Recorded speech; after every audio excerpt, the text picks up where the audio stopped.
trending now. Grabe, dili lang sa tibuok Pilipinas, kundi sa tibuok kalibutan Diyos. No? Ako man, nabalakan, salamat ang ato ako na advance kayo. We are worried sa dinang nabatian na to, nadakpa na ato ang former president. No? Ako man sa ato ang nakadlo, kaya grabe ang mga Pinoy, bright kayo, advanced kayo og mindset. Kasi what if, ingon nanay, ingon anak, what if magkabubot, what if mabalik ang gera? Labi na itong mga naka-experience sa martial law. No? Kumbaga, nahukno ang tanan sa dihang ato ang nadungog ang maong balita. It is because nakit-an nato kung unsa ang sistema sa justice sa ato ang nato. Kabalutan kung unsa ang sistema sa ato ang panggamhanan in terms of justice. Nakita nato ang picture. Ang sabi sa kasagaran ginagamit sa korte. Wala siyang ginagamit sa judge. Once mapukpok na gani ang judge, mura ginayon nga di na gina siya mausap. So sa ato ang picture, bakit may tao dito? Sa kasagaran, kung kinsa pa tong biktima, kung sino pa yung nasasaktan, kung sino pa yung walang kasalanan, ay siyang nasasaktan. Ano ba ko? Sabi na ang pobrehon lang yun ta, nga kaya na paliton sa kwarta ang balaod. So, sarihan ang ato ang former president na dala na yun sa laing ato sa Netherlands or sa Hague. Grabe ang wala sa uban. Grabe ang pagpapit nilang debate. It is because karang ang relationship as a father and daughter, ako mga makapapagod ko. Kung na-feel na ko ang kanang pain sa usa ka anak nga nakita niya na witness gid niya kung iyon sa pagtratar ang iyang amahan. Dili lang po baya yanong nga tao. And then, during sa iyang pre-trial, grabe ang kadismaya sa kadaghanan. So, kitang mga tao ng mga supporters, lain na kayo ato ang debate. Pero kung sa ang gingon sa ato ang former president, wala sa ang iyang mensahe na iyahang ipaabot. Relax lang. May hangganan ang lahat. There will be a day of reckoning for all. Kung ikaw na nakita mo ang iyang sitwasyon, tapos noon siya ang iyang istorya. Diba? Mixed emotions gapon nga naluoy ka o salulo gihapon ka sa iyang strength, sa iyang salulo ka sa iyang pagiging siya as a strong person. So, sa iyang nakita na ko kung nahagit ko, what is, kung unsa mo ito sa sabor, kung sa iyang gusto, ipaabot sa mga katawhan nga nakainom siya na there will be a day of reckoning for all. Akong sabto, what is the meaning of reckoning later on? So that is why, ang ato ang tema, there will be a day of reckoning for all. Ang atong text, magkataan na ito sa 1 Kings chapter 21 verse 20. Yung ibasa sa ito. There will be a day of reckoning for all. Sakto na ito kung ano sa ang meaning sa word na reckoning. The word reckoning is a noun o nagayon sa the act of calculating or counting, computation, or figuring. Ito sabihin, pagkwenta, pag-sum up. So, sa madaling salita sa Tagalog, pagtutuos. In other terms, judgment. So, in other words, there will be a day of judgment for all. Doon na nag-iapoy adlaw sa paghukom alang sa tanan. So imagine that, no? Kung mo yung internalize ang mga message,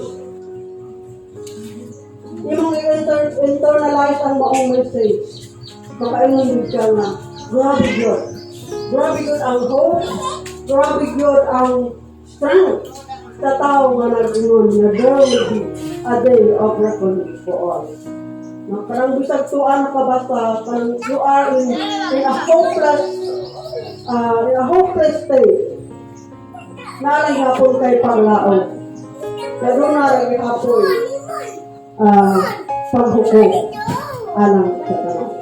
So, kung atong basahon sa 1 Kings verse 21 to 25, but there was none like unto Ahab, which did serve himself to work wickedness in the sight of the Lord, whom Jezebel, his wife, built up. So, si King Ahab, mga iso, almost ni siya ang bida sa ato ang istorya karon. Mokini ang bida sa ato ang paghahisgutan. So, una sa ato nato kung unsa o kinsa si King Ahab, na dimension kaganina sa ato ang scripture, no? Ganyan din na, i-describe siya na walay susama. There was none like unto Ahab, which did serve himself to walk wickedness in the sight of the Lord. Grabe! Na kung magkaibaylo na niya ang iyang kalag, ibaligya na niya ang kaugalingon aron sa pagbuhat o dautan at ubangan sa Diyos. Whom Jezebel his wife stood up. Yang iyang asawa, maunong sa nagasugnod ni ini. And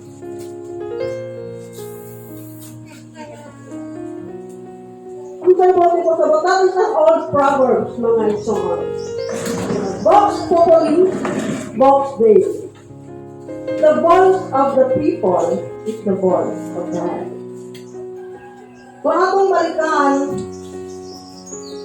si King Ahab and Jezebel,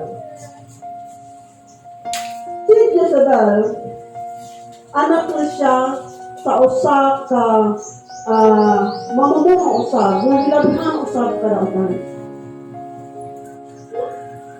Kung sa atong panahon karon, walay pilit sa ilang ang kinabuhi o ang balaod na sa ilahang kamot. So that is why walang boses ang mamamayan. Sila ragod ang matuman. They do anything according to how they wanted it. So, the voice of the people is the voice of God.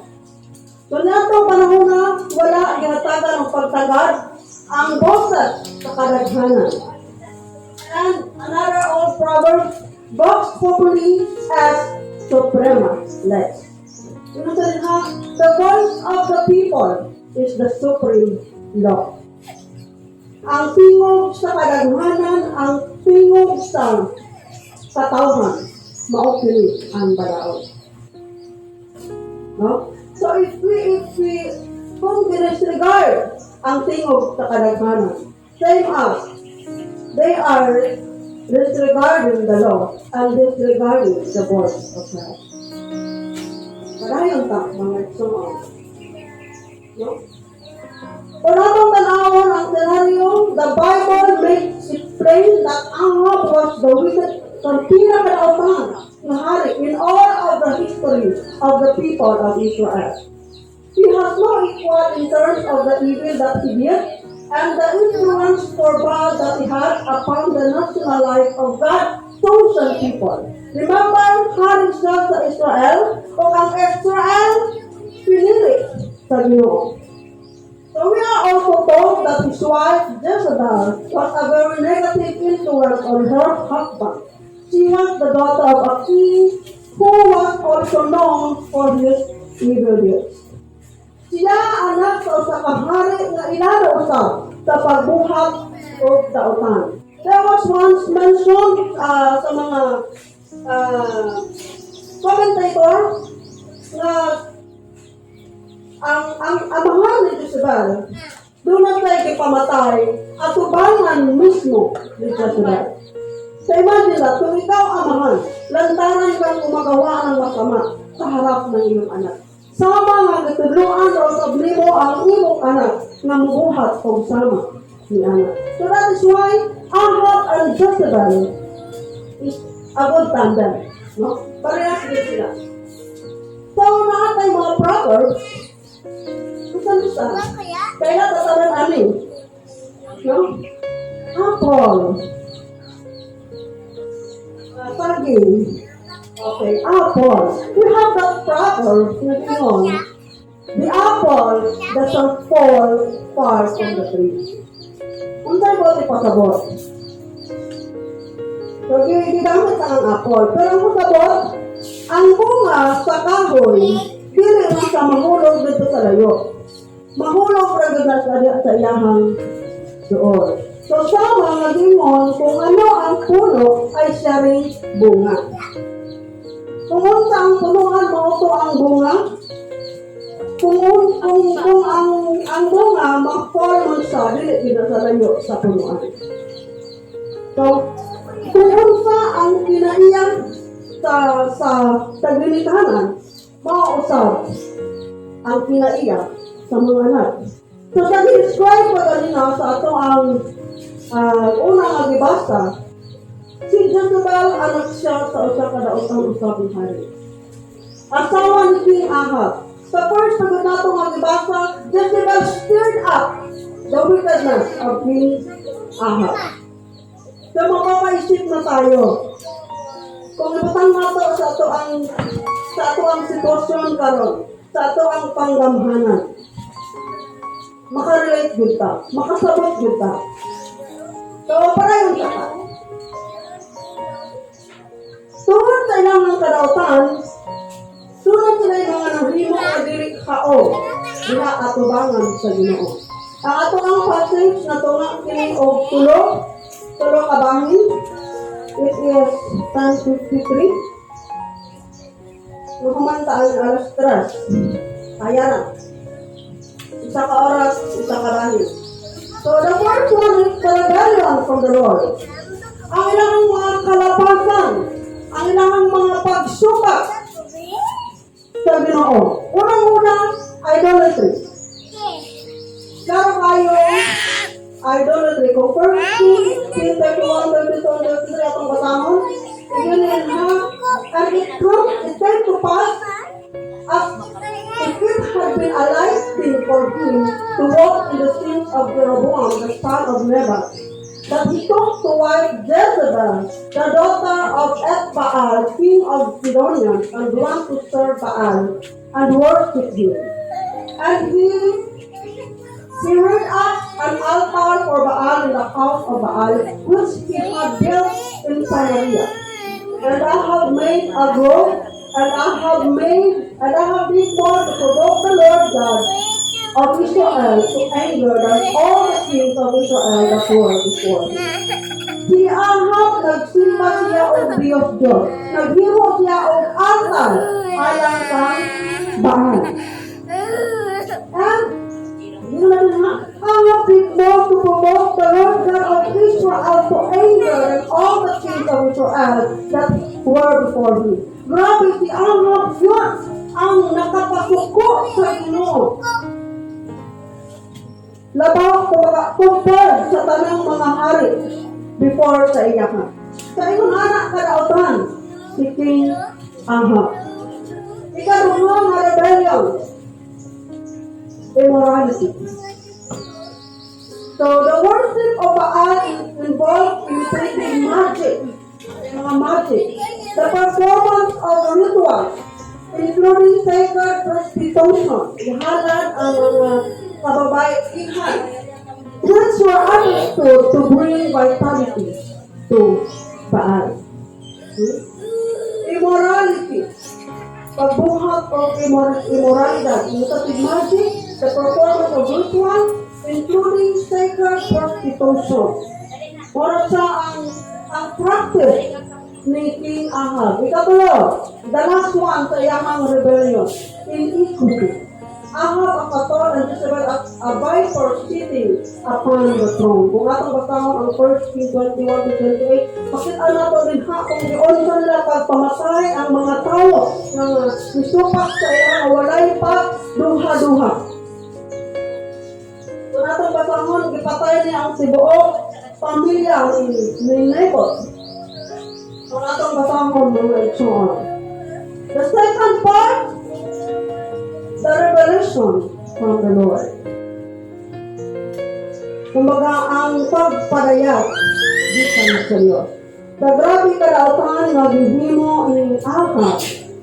Nigamit ang Ginoo o propeta, si propeta Elijah. First, it is the prophet. God caused Elijah to go and pronounce his judgment. Kung atong basahon ang 1 Kings 21:17 to 19. Si Elijah ang gitugo sa Ginoo aron pagsulti kang Ahab kung unsa ang judgment nga iyang ipahangtang kang Ahab tungod sa kadautan nga iyang gihimo. Gino na ito nga kauron sa iro ang imong silapan sa iro ang imong dugo. Kung ang imong asawa kauron sa iro ang iyang unon. Kung ato nang basahon. 1 Kings 21:17 to 19. So the part of God's revelation is the potentate. No? Potentate meaning ang punishment. No? For Ahab, the sentence. For Ahab, thus said the Lord, in the place where dogs lick the blood of Naboth. Wala kong gano'n na iyang gipatay. No? Lick the blood of Naboth, so dogs lick thy blood, even that. No? For Jezebel, and of Jezebel also spake the Lord, saying, the dog shall eat Jezebel by the wall of Israel. So, mo siya ang sentence, ang punishment na ipahangtang sa ilaha. Kung atong balikan ang 1 Kings 21:17 to 19. Then, letter B. Letter C, the prosperity. Prosperity means ang imuhang tibuok banay. Ang tibuok banay ni King Ahab, no? I will bring evil upon thee, and I will take away thy prosperity. Ang kuwaon sa Ginoong tibuok niyang kaliwat. I will cut off from Ahab him that pisseth against the wall, and him that is shut up and left in Israel. Kuwaon sa Ginoo ang tanang kaliwatan ni King Ahab. Pintang na pisat against the wall. Kumaga kung literal na ito, sabot nanginit sa wall. Kumaga ikaw ang naghatag o kadaot sa imong gipamunuan. So, pisat against the wall, and him that is shut up and left in Israel. Kumaon dito sa Ginoo sa Israel, dili sa bilan o kaliwat. Pamatyon yung tanan. And, okay. I will make thine house like the house of Jeroboam the son of Nebat, and like the house of Baasha the son of Ahiah, for the provocation wherewith thou hast provoked me to anger, and made Israel to sin. So, si Jeroboam anak ni Nebat, and the house of Baasha the son of Ahiah, kinsa nagpangutan usab tungod sa gibuhat ni Ahab. Kumbaga ibalik sa Ginoo kung unsa ang iyang gihimo. The revelation from the Lord. Gisaysay sa iyang nga mao ni ang mahitabo sa imuha. Mao ni ang judgment sa Ginoo sa imuha. And the third one, first, it is the rebellion of Ahab. Second one is the revelation of the Lord. Revelation from the Lord kung unsa ang iyang ipanghamtang kang Ahab. The third one is the reckoning from the Lord. The judgment from the Lord. So after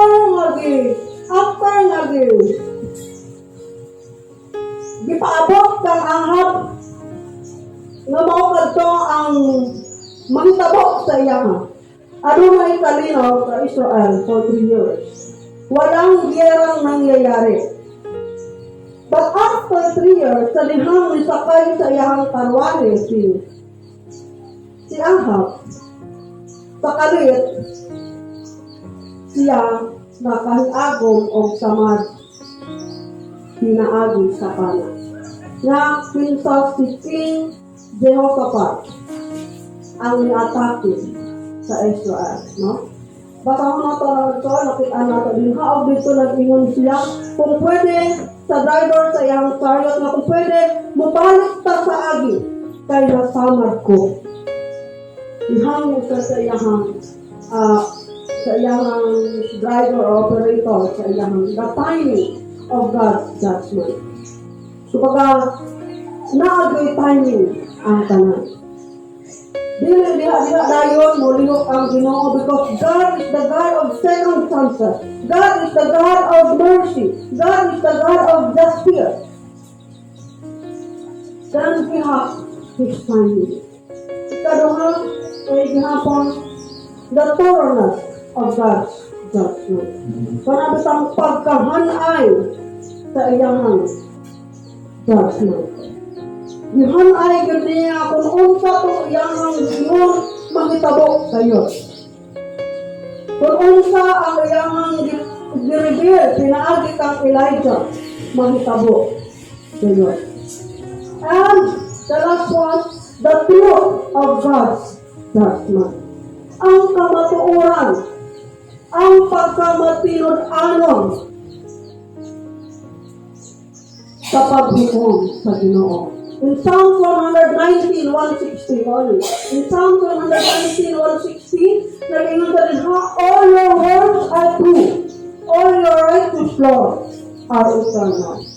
Ang imuhang mga punong tinuod o ang imuhang righteous, ang imuhang matarong nga balaod, magpabilin hangtod sa hangtod.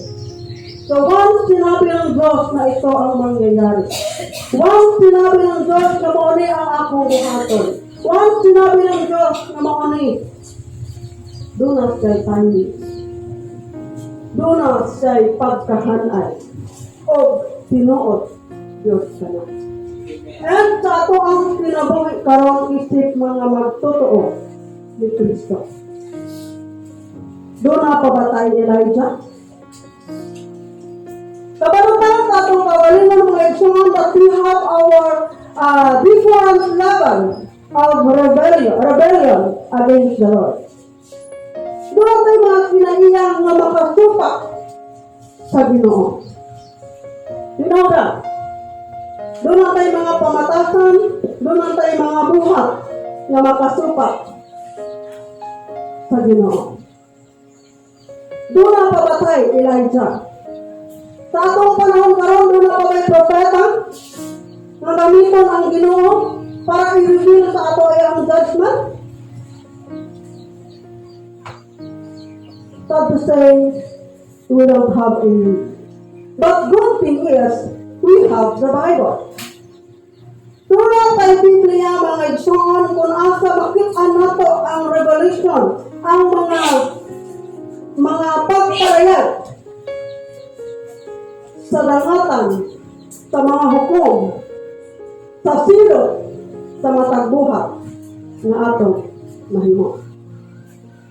As I remember, sa gikaingon, the moment na mubasa ka sa book of Matthew, the moment na mubasa ka sa book of John, sa Hebrew, or in any book in the Bible, it is not the author that is talking to you. Sino na si Moses, sino si Jeremiah, sino si David. Dili si Pablo, kundi ang Ginoo mismo, maon na kinsulti o nagpahinumdum ka na to. It is either promises, it is either mga pagpamadlong, it is either mga pagpahinumdum, pagpalikod. It is not the author that is talking to us. It is the Lord itself. So that is why, tingali makaingon tanga, dugay pa man. But remember, God's reckoning has its own timing.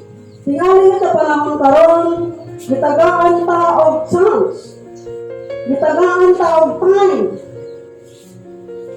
to repent, to make deal, commitment sa Ginoo. Kay parang iniabot sa iyang timing, God's timing. Para iniabot sa iyang foreigner. Nauna ang ato kumbaga, na. Tapos na. We have settled our account. Kaya kung ato yung naman ang ato ang title, there will be a day of reckoning for all. Doon ay adlaw sa pag-account, sa pag-sum up sa tanan.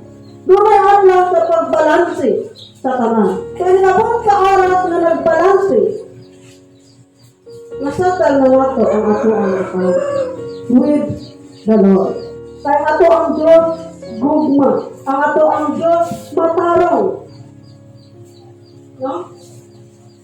Ang iyang mga pulong, ang iyang judgment, it has its timing, it has its tolerance, it is thorough, and it is the truth. Kaya ang iyang mga silot na basa na ito, iha sa iyang pulong. So, kumusta ta, mga ipsoon? Hindi man tayo kasing sama ni King Ahab. But we have rebelled against the Lord. Nakasupak ta, nakapadismaya ta sa Diyos na ato gisimba. In everything you do, in darkness or in light, there will always be a consequence. Sa tanan na itong gihimo, dayagman, sangit-ngit man, dayagman o di madayag, sangit-ngit man o sa kahayag, there will always be a consequence. Doon nagyoy, consequence. There will always be a reckoning. Magkunta man ay gumapunta pag-abot. So, if you haven't looked at Christ on the cross, you'll have to look at Him on the throne with great trembling. Kung wala na mo tagda ang pag-antos ni Kristo sa cross, kung wala na mo panumpalinga ang iyang ang gibuhat sa cross, muatubang ka sa iyang, you'll have to look at Him on the throne with great trembling. Muatubang taon niya sa iyang throne on the day of judgment with great trembling. Ang tanong great trembling, sinabihan kahadlok on the day of judgment. Because on the day of judgment, wala na'y hangyo-hangyo. Wala na'y hangyo. Maunod na ang adlaw nga magbalansihanay. The sacrificial death of Christ will be brought before the eyes of all who refuse to accept His free gift of forgiveness and eternal life. No? The sacrificial death. Kung saan ng kabong magsoon sa dihang nagpakamatay si Kristo sa cross. Aron atong makitaan. Aron makitaan sa tanan. Nakatong wala ni dawat. Who refuse to accept His free gift of forgiveness and eternal life. Kung atong tanawon sa Old Testament, grabe ang gihimo sa Ginoo na binasa mga Egyptohanon. Grabe ang gibuhat sa Ginoo. But no one believed. Wala yung totoo. So sa mga panahon in the New Testament, it is that sacrificial death of Christ. Ang iyang gihimo, gipadala niya iyang puktong pinalanggan anak aron makitaan nato Makitaan sa atong mga mata ang iyang free gift of forgiveness and eternal life. Tungod na kung ang Ginoo walay kaluoy, walay gugma, hindi niya babaguhin. Dili niya ipako sa iyang anak ang sala, ang punishment na dapat kita ang mudawat sa silot niya. But since God loved us, nangita siya og paagi aron atong masabtan o makitaan, ma-demonstrate ang iyang gugma pinaagi sa cross. In Bethlehem, He came in mercy to forgive sin. In the future, sa umaabot, He will come on the clouds in glory to establish justice. What do we do without a Savior? Sa umaabot, alam siya din sa mga pangarap. Dinha sa himaya to establish justice. Kaunsay atong buhaton kung wala kita'y manluluwa. If the love of God is not demonstrated on the cross, what will we do? What would we do? On the days of judgment, there is nothing we can do if we have not trusted God. Maunit mga igsoon. Unya sa adlaw sa paghukom, wala kita'y mahimo kung wala ta misali ng Kristo. That's why sinabi, if you haven't looked, kung wala na ito nakitaan, if you haven't looked at Christ on the cross, you'll have to look at Him on the cross with great wonder. That is why mga igsoon, kita nag-celebrate of Communion Sunday. To remember, in remembrance of God's sacrifice, in remembrance that God already redeemed us from the power of sin. So, kumusta mga kapatid? Nakikita na ba natin ang sakripisyo ng Diyos sa cross, sa Kalbaryo? Do we still have that rebellion in our hearts? Wala pa maghapon nato panumbalinga ang mga revelation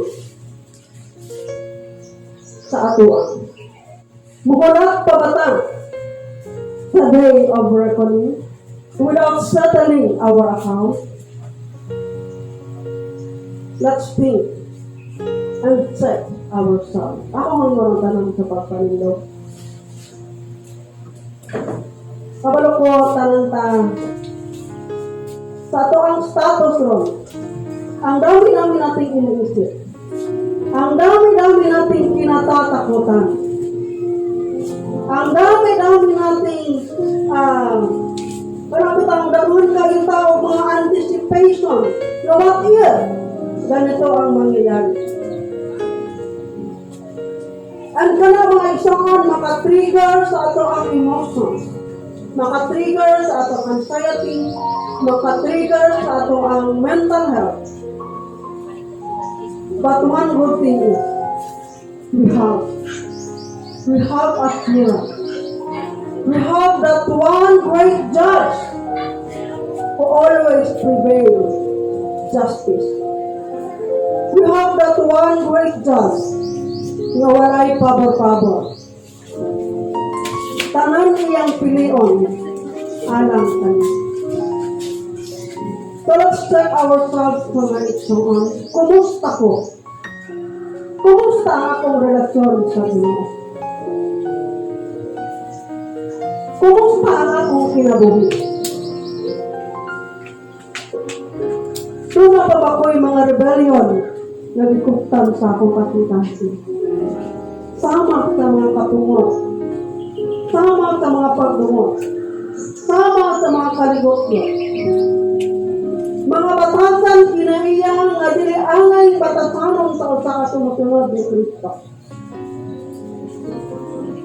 The Word of God, the Sunday sermon, the Sunday school are ways of God to reveal unto us kung unsa ang angayan natong mahiwasan. And we don't have to wait for the judgment day. We don't have to wait for that great day of reckoning. For God is always open arms na mudawat ka nato sa panahon nga kitang mupaubos sa atong kaugalingon.